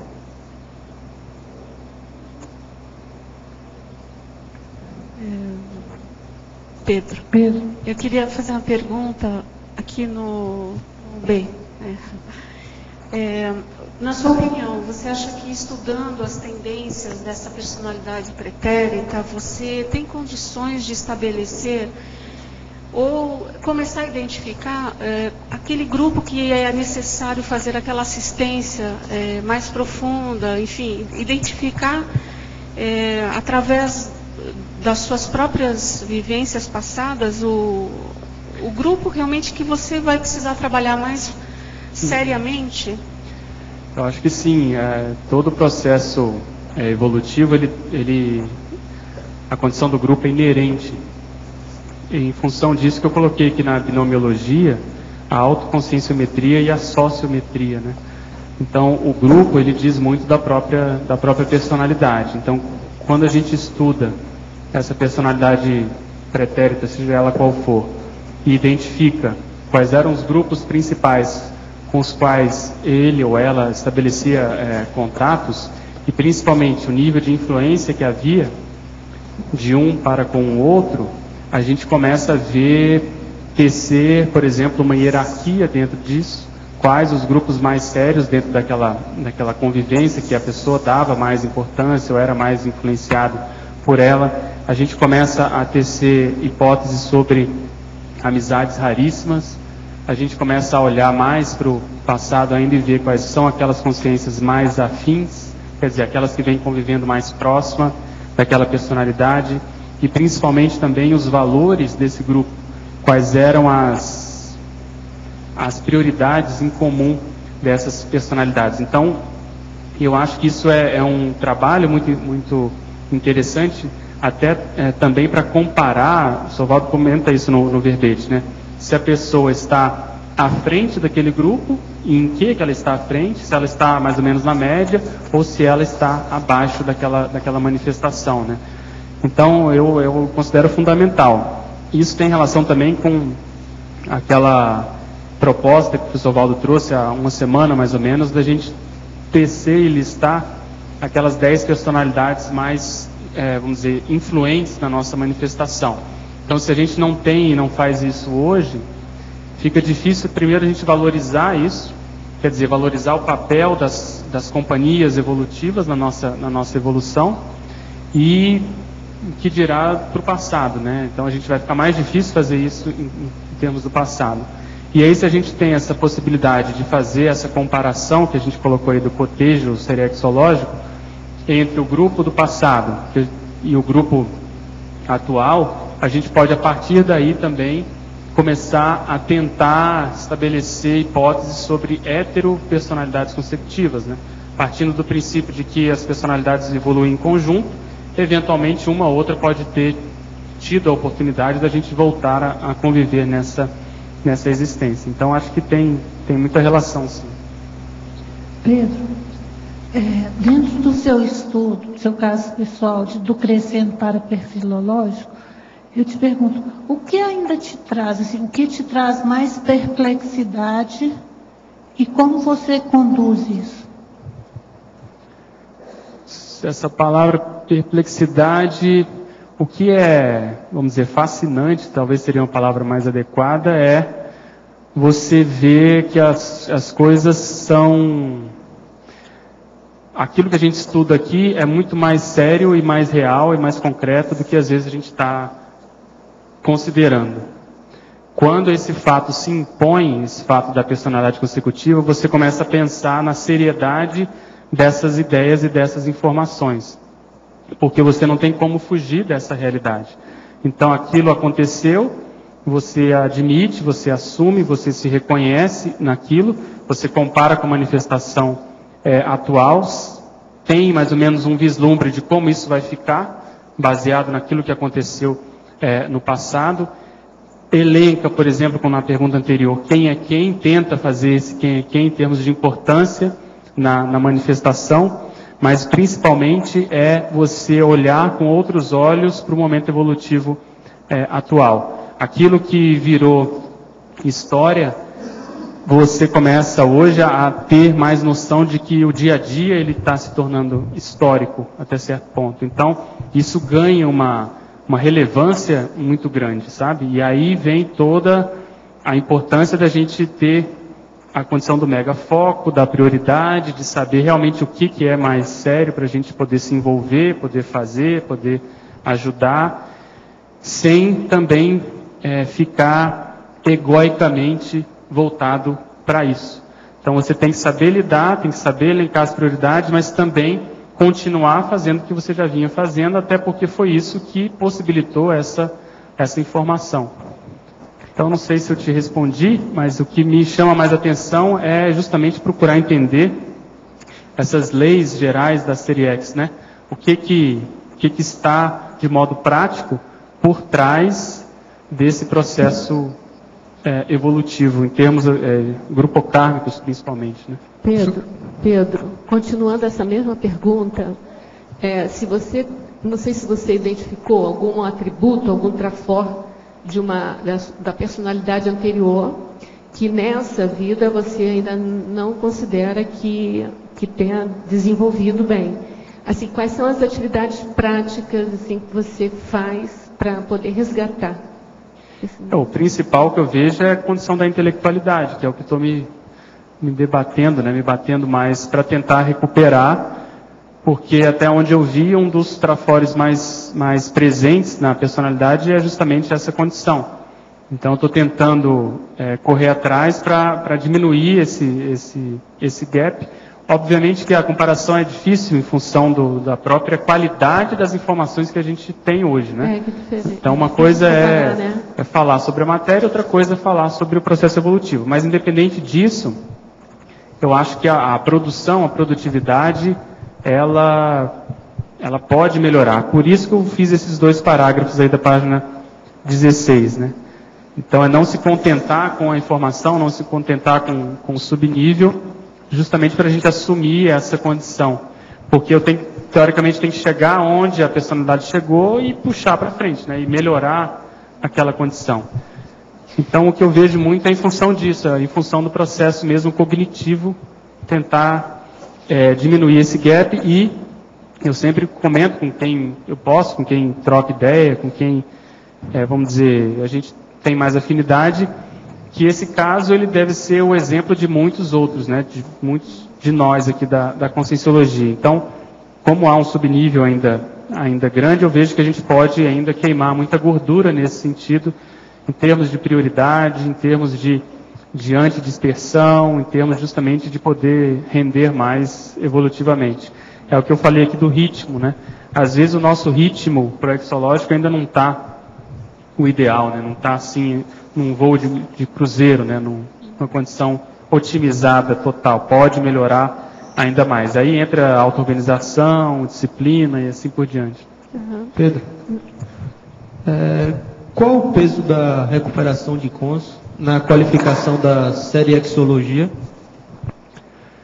O peso é muito grande, né? Eu acho que depende muito da recuperação de cons, porque senão fica muito artificial. Se a pessoa ela não admite aquilo, se ela não assume aquela condição, isso vem a partir da recuperação de cons, não adianta que a coisa não sai. A produção não aumenta, ela não se engaja, ela vai continuar no subnível.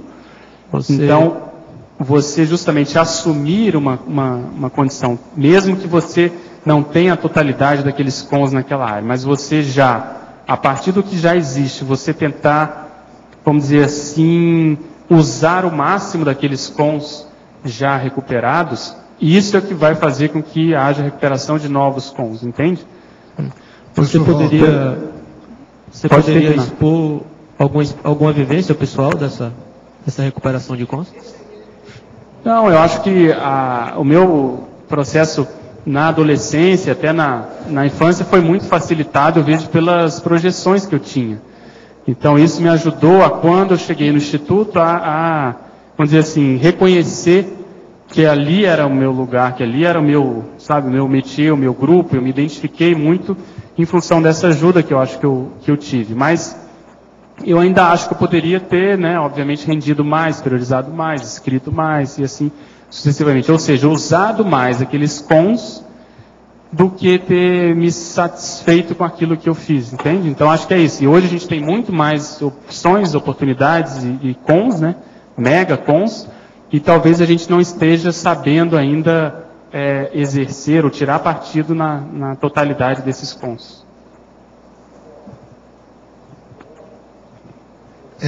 No argumentário, o senhor pode dar uma expandida no DAC, no verbete? Existe relevante interação grupo karmologia proexologia. Grupo karma é o grupo da evolução da pessoa. Proex é a programação existencial. A interação que tem aí é um fato. Eu vou lembrar só para você o que já aconteceu aqui numa tertúlia.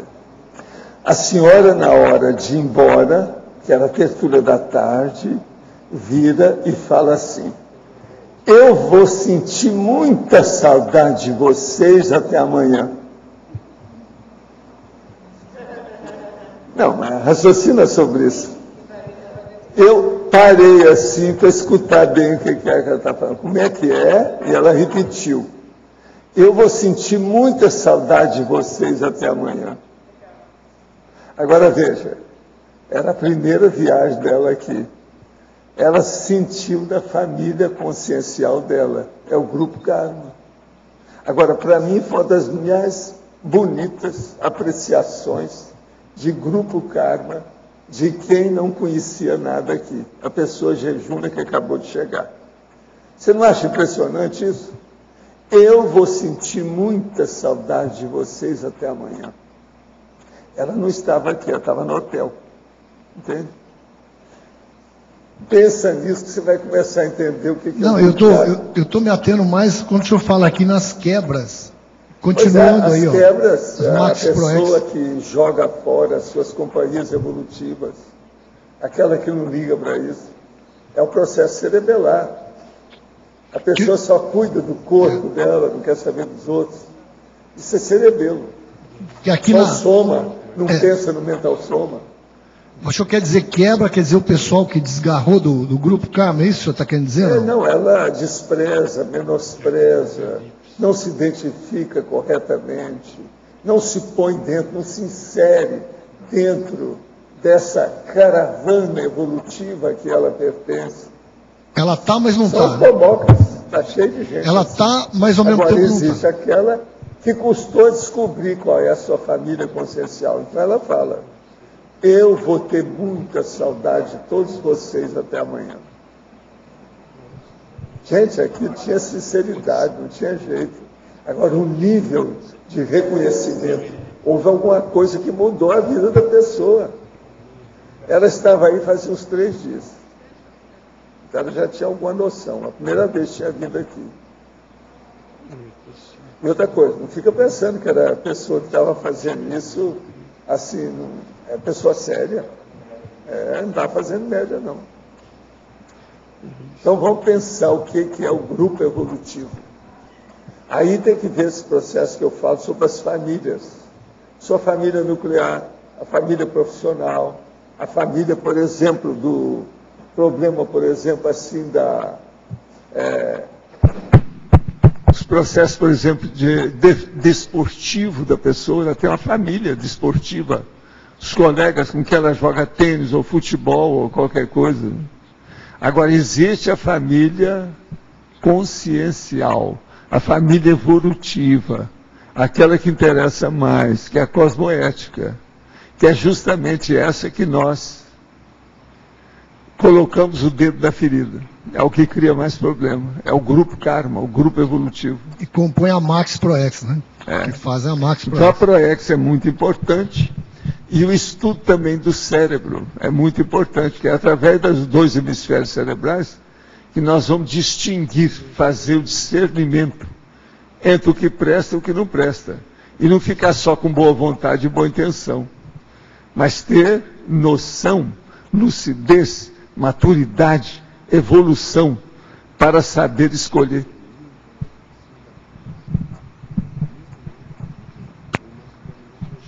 Pedro. Aqui o Colares. A questão do... Quando você começou a tocar aí na experiência pessoal, aí, ficou bem interessante o assunto. A retrocognição, tu sabe que sempre fascina a gente, que todo mundo quer saber o que aprontou, não aprontou, né? Você identifica aquele fato ou circunstância que vira e fica rebatendo, reverberando toda hora contigo? Como assim? Não... Algum fato, alguma responsabilidade que vira e mexe sempre vem para tua mão, alguma coisa desse tipo? Isso é fácil. Tem que escrever um livro. Vira e mexe, eu estou pensando nisso. Ah, não, isso é muito óbvio, aí não dá. Mas é o que me ocupa, né? Esse é o que me ocupa. É o que mais, vamos dizer assim, eu estou siderado hoje. Além, por quê? Justamente tem a ver com o próprio processo retrocognitivo, né? Eu estou tentando te colocar isso, porque às vezes eu identifico alguns... Pois é, uma vergonha, ela está na minha frente nisso. Estou tentando correr atrás. Eu te questiono porque, assim, tem alguns fatos realmente que toda vira e mexe acaba...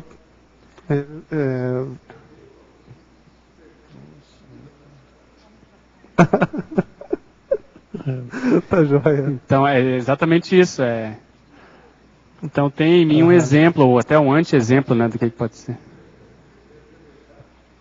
É o velejar, velho. Eu contei aqui, né?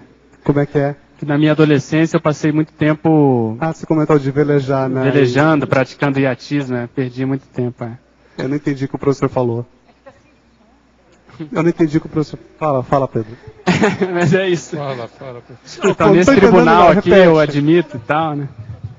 Não, porque uma das coisas que eu tenho, eu não sei porquê, que a gente estuda muito essa dileção, essa tendência, que eu fui me envolver em Brasília, você vê, não tem mar, não tem praia, tem um lago, e eu acabei, durante alguns anos, envolvido com um processo de regata, de iatismo e tal. É uma vergonha, quer dizer, já fui para Brasília para talvez não mexer com isso e lá acabou acontecendo. Então... Uma pergunta oportuna, já velejou no Paranazão? Não, aqui não. No Paranoá já... Mas já fui para São Paulo correr regata, já fui para Recife, já. Tá, e você recebe convites para velejar, para alguma coisa desse tipo aí? Não, hoje não. É da vida retrasada essa. Isso aí já ficou na holomemória, né?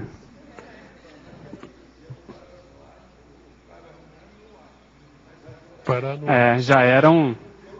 É que eu não entendi bem a senha, né? Paranoá. Era Paraná, entendi Paranoá. Paranoá. Era para lá, eu vim para cá e tal. Então, era Paranoá, B, C, D, F, G. E uma das coisas que me ajudou foi justamente o voluntariado. Né? Foi na transição do voluntariado que eu parei de velejar. Falei porque aqui, sabe que na periferia aí que a gente mora é famoso Paranazão, né? Sim, sim. Tem um lago, né, de Itaipu também. Escutem, Tecnologia, página 13. Indago como você faz a estatística motivadora e quais são as áreas ou que são por você mapeada. O que as áreas principais, eu até tenho a ver aqui com a técnica do auto-ultimato cosmoético, eu fiz esse verbete, tem 3 áreas que são as áreas que eu acompanho mais. A minha manifestação, que é o processo do pensenograma, do gesconograma e do tenepsograma, porque eu acho que essas áreas são, assim, basilares na manifestação, que envolve a intraconsciencialidade, né? a ortopensenidade ou não, a qualidade dos pensenes, a parte prática de produção escrita, que é a minha prioridade, como eu estava falando, e o processo assistencial parapsíquico da TENEPS. Então, são essas 3 áreas que eu procuro, enfim, elencar. Eu tenho aqui um formulário que eu uso para os verbetes, que eu sempre coloco o título do verbete, esses máximos que a gente faz levantamento aqui, que é o número de páginas, de logias, máximas no detalhismo ou não, Sesc pedais, e a data. E com isso eu tenho uma visão, vamos dizer, de conjunto daquilo que eu já produzi, né? Também a técnica de ouvir dos especialistas. Quais os profissionais que você procura ouvir nesse momento de sua vida?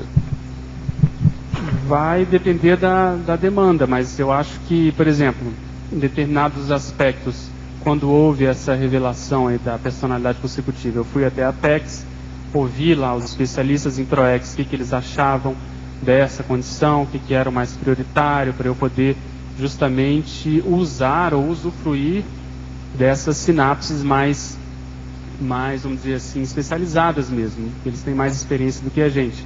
Já fomos lá na Conscius, a gente já combinou com o João Paulo também que a gente quer fazer esse com cobaia, vamos dizer, interserexológico, quando for o momento, para a gente poder também usar o nosso exemplo para outras pessoas terem ideia e a gente também poder ser ajudado com isso.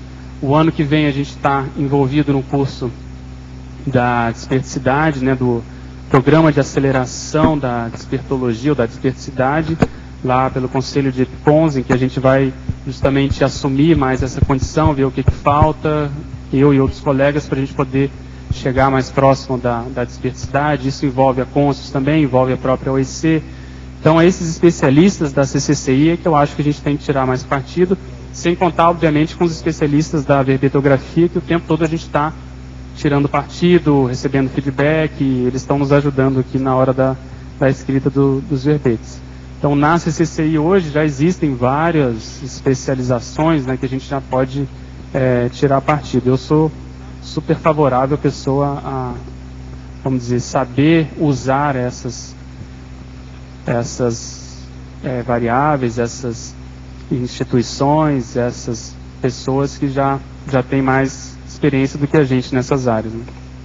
Pedro, só lembrando que no primeiro Congresso Internacional de Tenepsologia, nós vamos ter uma mesa onde vai ter uma conferência sobre isso, vai ter 2 mini-conferências e vai ter, inclusive, 1 hora de debate sobre essa temática. Isso, foi bom você ter lembrado essa condição do papel da TENEPS na personalidade consecutiva, que a gente colocou aqui como o pano de fundo. A gente convidou o professor Roberto Laime, o professor César Cordioli, que estão, né, vamos dizer assim, se detendo nesse assunto, estão se especializando nessa temática, para a gente poder, junto com o público e outros tenepsistas e outras consciências tenepsáveis, justamente para aprofundar essa correlação, porque eu considero a TENEPS como sendo justamente o facilitador, o possibilitador de poder ter essa informação. Então, realmente, só lembrando, dia 17 de dezembro, o professor Walter comentou no início da tertúlia, esse vai ser um congresso que a gente vai transmitir online, vai ser traduzido, inclusive, para o inglês. Então, quem não puder vir para Foz do Iguaçu pode fazer a inscrição online, que ele vai estar sendo transmitido, e o próprio curso do professor Valdo também.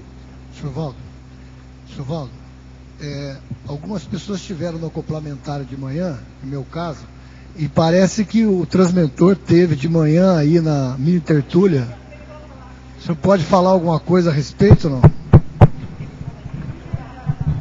Essa vinda ilustre. Acho que ele esteve aí, sabe? Pode falar alguma coisa para nós aí? Não, ele esteve aí, deu umas dicas, eu falei com a turma, ficou por isso. Agora, depois disso, acho que ele já alçou o voo, que eu não vi mais, não. À tarde aqui agora eu não vi, não. Sim, mas o senhor pode adiantar alguma coisa? O que ele falou? Ou é segredo por enquanto? Quem é que estava aí de manhã? Você fala lá, o Pedro. Tem muito a ver com esse assunto da tertúlia, né? Mas aí o professor Waldo começou a falar bastante, que ele comentou depois que foi a orientação do transmentor, para a gente assumir esses trafores ociosos, que a nossa maior ignorância ainda é a nossa ociosidade. Então, e outra coisa, que o transmentor estaria, no caso ele falou 3 milênios à nossa frente, para dar uma noção, né? E que o professor Valdo começou a se interessar e, vamos dizer, a pesquisar o assunto da Reurbex em 1100. E agora é que nós estamos começando a mexer com isso. Então isso nesse aspecto dá uma ideia do gap, né? Então na próxima intervenção é que nós vamos começar a fazer o que, no caso, o Zéfiro e o próprio transmentor vem fazendo já há alguns séculos e alguns milênios, né, no caso do transmentor. Pedro, aqui na sua frente. Aqui. Em tecnologia, poderia falar mais a respeito da técnica do auto-ultimato cosmoético e ações práticas depois desse momento, né, do auto-ultimato cosmoético? Esse auto-ultimato é um basta, né, que a pessoa dá aqueles detalhes, aquelas manifestações ainda que ela considera patológicas, aquelas autocorrupções reiteradas, vamos chamar assim, recalcitrantes. Então ela tem que dar um basta nisso e propor medidas práticas, como você está perguntando. Aí acho que vai depender muito de cada um. Eu procurei atuar porque, para mim, é mais fácil ver coisas práticas. Então eu procurei atuar muito nessa condição do que eu estou produzindo, em termos de, principalmente de verbetes, mas também de artigos e a minha escrita do próprio livro. Isso eu chamo de gesconograma. Eu coloco lá, tem uma tabela, eu coloco o que eu venho produzindo. Além disso, o processo de pensenidade, que é uma coisa prática, para a gente ter uma ideia do que predomina na nossa pensenização, e a manifestação na TENEPS. Então, eu acho que se a pessoa escolher algumas áreas da auto-manifestação que ela queira aferir, ela seleciona, faz essa escolha e ela vai começar a fazer esse registro.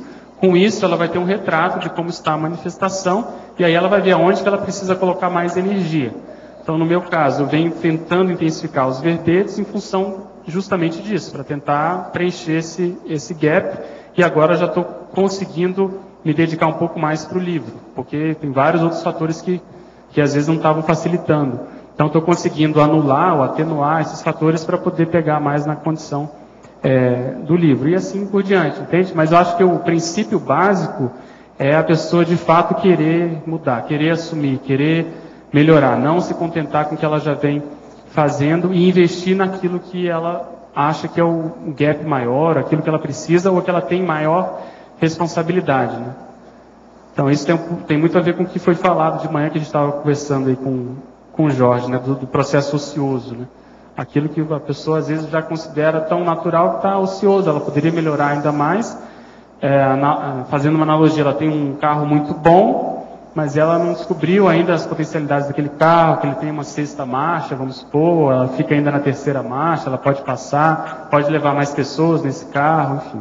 E por aí vai. Então ela fica se limitando àquilo que ela conhece, que ela acha que conhece, mas existem áreas que ela tem muita experiência, mas que ainda não afloraram. E o professor Valdo comentou da gente criar oportunidades. Então, criar oportunidades, uma coisa prática, é a pessoa escrever um verbete numa área que às vezes ela acha que ela tem uma tendência, mas que nessa vida ela não teve oportunidade ainda. Ela cria oportunidade, quer dizer, ela estuda. Isso a gente comentou um pouco no último verbete, né? Nessa vida eu não tenho experiência com tradução, mas eu tenho uma afinidade com essa área. Então eu fui estudei uns 15 livros sobre tradução. E aí surgiu aquele verbete multitraduciologia. Então é uma espécie de ousadia em função de eu não ter tanta experiência, entende? Naquela área. Então você cria uma oportunidade de ter uma recuperação de pontos naquela área. Só que precisa da pessoa bancar o autodidatismo, bancar, às vezes, até os especialistas, você conseguir dialogar com pessoas que são muito, vamos dizer, experts naquela área. Então, para isso, tem que ter um pouco dessa coragem, sabe? Mas isso não se limita ao processo intelectual. Eu estou falando do processo intelectual que tem mais a ver com o meu caso, mas acho que a gente tem que pensar assim em todas as áreas, né? O professor Valdo ontem estava comentando da condição do pé de meia dele, quer dizer, ele foi estudar, aproveitou que estava nos Estados Unidos, foi lá no Wells Fargo Bank, teve as informações, aplicou isso depois, em 3 anos de consultório ele tinha a independência financeira. Então, esse modo de pensar, de raciocinar, é que eu acho que às vezes falta para a gente, de ter autossegurança, de chegar lá e falar, não, eu vou engolir essa área e acabou, e eu vou me sair bem, vai estar tudo certo, isso vai me ajudar, porque eu vou ajudar os outros. Exatamente, então esse modo de ser é que eu acho que às vezes falta, a gente ainda é muito lacunado, tem áreas que nós somos muito bons, mas tem áreas que a gente ainda é muito na média ou até abaixo da média. O Pedro, sabe aquela condição que o professor Valdo falou também na minha tertúlia, de cavar as oportunidades? Isso. Pelo que eu percebi hoje, já percebo há algum tempo, você faz isso muito bem. Quando você falou agora, né, que foi para a PEX, foi para vários lugares para saber, vai consultar as pessoas. Eu acho que isso é uma maneira de cavar a oportunidade, uma coisa que eu, pelo menos, tenho que aprender mais a fazer isso. Mas tem que ter, eu procuro ter sempre uma coisa prática, né? Um produto daquilo. Então, o processo de escrita que eu vejo que ajuda mais nesse sentido, sabe? Se a gente puder, tudo que a gente fizer, o que o professor Valdo faz, né? Toda manifestação ele procura transformar num verbete, numa ideia, numa sentença, num provérbio, num pensamento. Então, tem que ter essa aplicação prática. Então, criar oportunidades com cunho tarístico, né? Então, realmente você tem razão, mas eu acho que ainda falta essa produtividade aumentar mais ainda, sabe? Olha, parabéns pelos 38, agora espero os 380 na frente. Tá bom? Os nossos comerciais, por favor. Obrigada. As pontuações da tertúlia de hoje foram 79 assinaturas no livro de presença, 19 perguntas presenciais e 18 perguntas online. Os recados de hoje serão: a Nilce, sobre o último ECP2 de 2012, aqui em Foz do Iguaçu, a Vivian, sobre o jantar de congraçamento, o Antônio, sobre a prova geral de conscienciologia, a Ami, sobre o curso 40 manobras, e o Jorge, sobre o congresso de tenepsologia. Antes, amigos da enciclopédia. Olá, boa tarde a todos. Foi anunciado o lançamento da enciclopédia da Conscienciologia, a versão digital, ano 2013. Então, aqueles amigos que esqueceram a sua senha, que querem fazer o download a partir de amanhã, segunda-feira, por favor, entre lá no site do Programa Amigo, www.enciclopediaconscienciologia.org, e lá esqueceu sua senha, né? Ou também pode ser em suporte técnico, e solicite a sua senha atualizada para você fazer o download. Então, os amigos que estão com a assinatura em dia já podem fazer o download, e também concorrerão domingo que vem a 2 vagas no congresso, no primeiro Congresso Internacional de Tenepsologia, 2 vagas de curso à distância, EAD. Então, você pode renovar a sua assinatura, fazer a sua adesão, você já pode fazer o download da enciclopédia e concorrer a 2 vagas no domingo que vem, nós faremos o sorteio. Obrigado. Boa tarde. Queremos convidar a todos para participar do último ECP2 do ano. Vai acontecer aqui em Foz do Iguaçu, é de 11 a 13 de dezembro. Esse ECP2 ele está dentro das comemorações de confraternização das ICs e do jubileu de prata do IPC. Contamos com a presença de vocês, tertulianos, teletertulianos, ainda dá tempo, nós estamos nas últimas vagas. Para reservar sua vaga, você pode estar entrando em contato com o IPC. O telefone é 2102-1448, DDD 45 aqui em Foz. Muito obrigada. Boa tarde a todos. Aproveitando aí a energia do ECP2, a gente convida todo mundo para poder participar do jantar do congraçamento. Então, a gente vai estar aí privilegiando o nosso princípio da universalidade, né? E convidamos a todos os voluntários, sejam eles de Foz do Iguaçu, ou aqueles que vêm dos centros educacionais, as nossas ICs aí que estão espalhadas aí pelo mundo, que venham participar do jantar dançante. Esse é um evento que a gente vai ter música, né? Vamos ter um jantar e ele vai ser realizado no Hotel Rafaim Palace, na BR, no dia 15, durante o congraçamento. Então, convidamos a todos para participar. Aqueles que ainda não compraram convite, a partir da quinta-feira a gente vai ter mais convites, porque já esgotamos os 200 convites. Então, a gente espera que todo mundo possa estar participando do evento. Então, abrimos espaço para que ele pudesse participar mais de 500 pessoas. Então, quem quiser participar do evento, a gente vai estar com disponibilidade para quem quiser estar com a gente nesse evento. E vamos ter música clássica, vamos ter também DJ. O jantar, ele está incluso uma bebida. Então, quem quiser adquirir o seu convite, pode adquirir o convite diretamente, a partir de quinta-feira, no IPC com a Priscila, ou na Editares com o Daniel. Muito obrigada.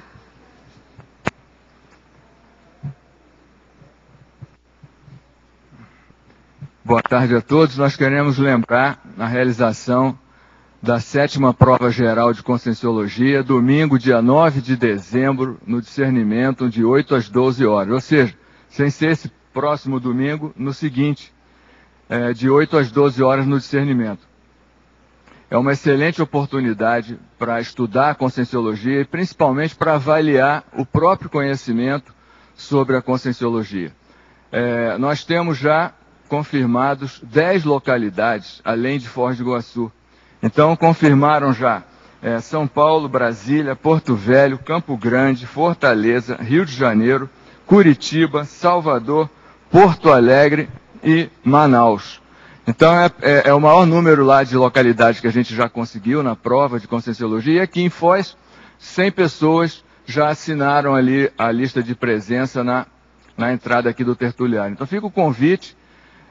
Estamos à disposição aí para qualquer dúvidas. Podem mandar e-mail aqui para o tertuliário. Muito obrigado. Olá. Aproveite os feriados do final do ano e venha trabalhar as suas energias aqui em Foz do Iguaçu, fazendo o curso 40 Manobras Energéticas. Esse é um curso sem pré-requisito, ministrado pelo professor Mário Oliveira. É um curso bastante prático e acontece aqui no campus do Discernimento, no CEEC, campus do CEEC, nos dias 27, 28, 29 e 30 de dezembro. Nesse curso, a gente trabalha com as energias sempre voltados para dinâmicas interassistenciais. Ao final do curso, somos capazes de higienizar o ambiente, de aplicar um arco voltaico, enfim, usar as energias no dia a dia com segurança. Obrigada e até lá.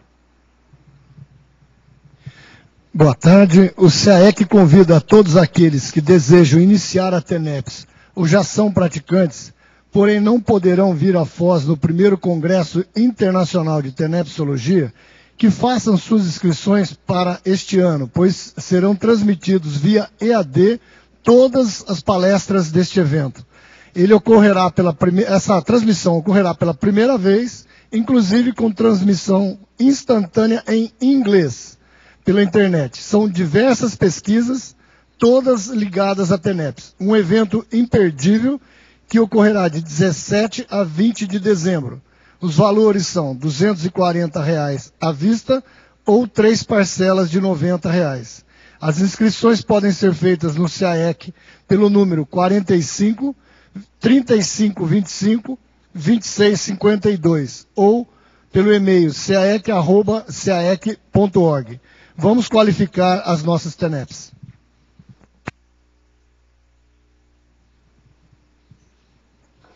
E o verbete de amanhã é TENEPS Cognopolita, a especialidade é Geopoliticologia e a autora é a professora Daiane Roça. Obrigada e uma boa tarde a todos.